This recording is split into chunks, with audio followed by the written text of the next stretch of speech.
Bien le bonjour les grimpeurs. Aujourd'hui on parle de blessures en escalade. Et quoi de mieux que de prendre en cas concret ma blessure à l'épaule.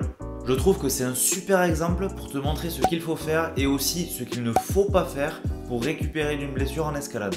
Tout commence il y a très exactement 6 semaines. Je tourne mon premier vlog d'escalade à Arcos Toulouse. Tout se passe super bien, je me sens plutôt en forme et j'ai envie de faire des blocs de niveau de difficulté un peu différents. J'étais assez chaud, du coup je vais faire quelques petits blocs noirs équivalent de cotation 7A, 7A+.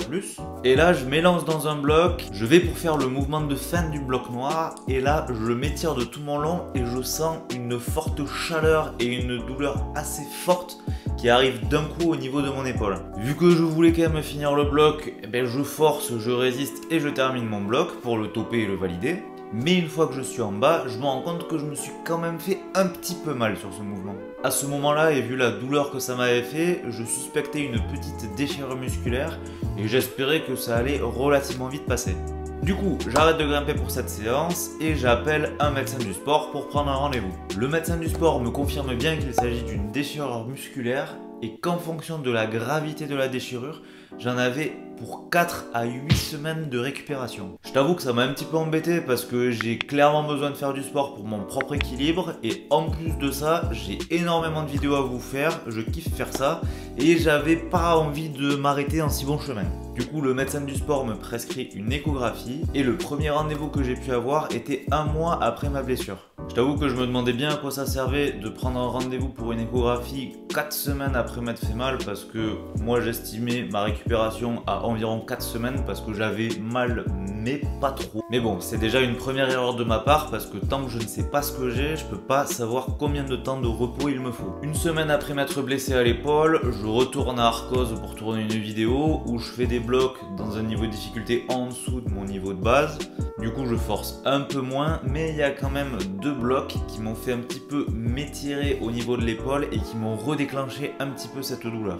Vient le moment d'arrêter les bêtises un petit peu, je pars en vacances pendant 2 semaines et c'est le moment de laisser mon épaule se reposer. Pendant mes vacances, je fais juste une séance de psychobloc. J'ai d'ailleurs fait une vidéo là-dessus juste ici, où je grimpe au-dessus de l'eau et c'était une séance ultra stylée. En même temps, j'avais pas le choix, je suis sûr qu'à ma place vous auriez fait exactement pareil et vous auriez pas pu vous empêcher de grimper. Je continue mes vacances et arrive la fin du mois où, honnêtement, je n'ai plus très mal à l'épaule. J'ai donc eu la merveilleuse idée de participer à un contest d'escalade à Toulouse dès que je suis rentré.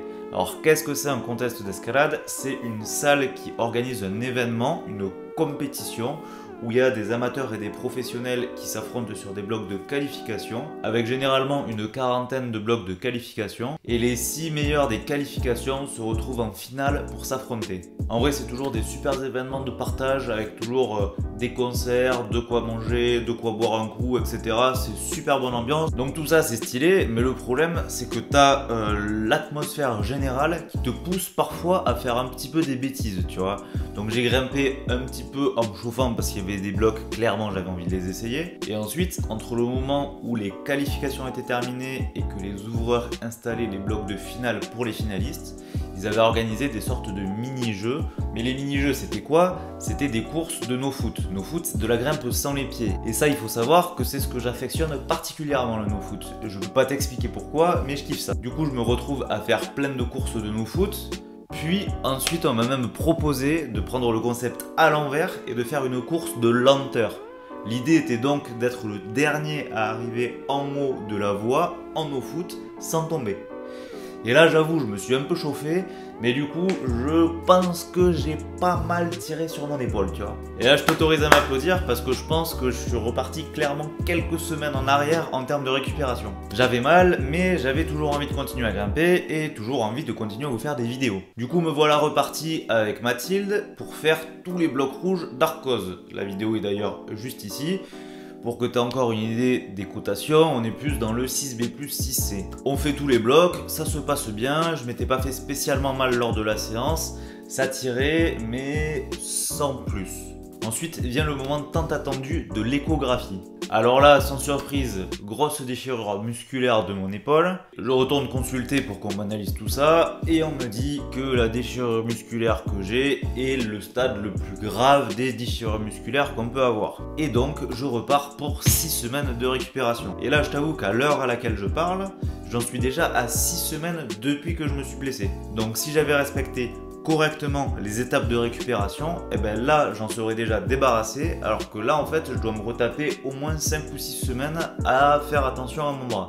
Tout ça parce que j'ai voulu reprendre un peu trop tôt et que j'ai fait un peu n'importe aussi un contest, accessoirement. Je suis donc suivi par un kiné pour faire de la rééducation de l'épaule et il m'a quand même autorisé à grimper dans un niveau très en dessous du mien. Comme ça, c'est un petit compromis. Je peux continuer l'escalade, mais sans forcer de fou. Donc c'est pour ça qu'ensuite, j'ai fait tous les blocs bleus d'Arcos, parce que j'avoue que normalement, c'est les blocs dans lesquels je m'échauffe. Du coup, je me suis dit que ça serait parfait de vous faire des vidéos dessus et de vous montrer un petit peu les méthodes, les façons de grimper, et que moi, ça me force à grimper proprement dessus aussi, parce que je peux pas forcer comme un idiot. Du coup, tu peux t'attendre à ce que les prochains vlogs que je fasse soient un petit peu plus accessibles pour tout le monde.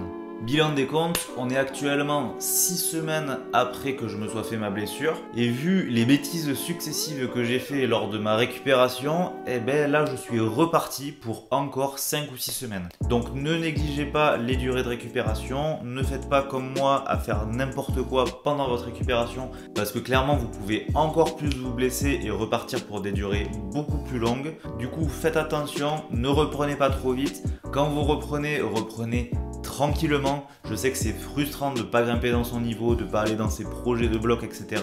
Mais c'est très important parce que sinon vous ne pourrez pas grimper pendant super longtemps. J'espère que mon expérience aura pu t'être utile et sur ce, je te dis à demain dans une prochaine vidéo.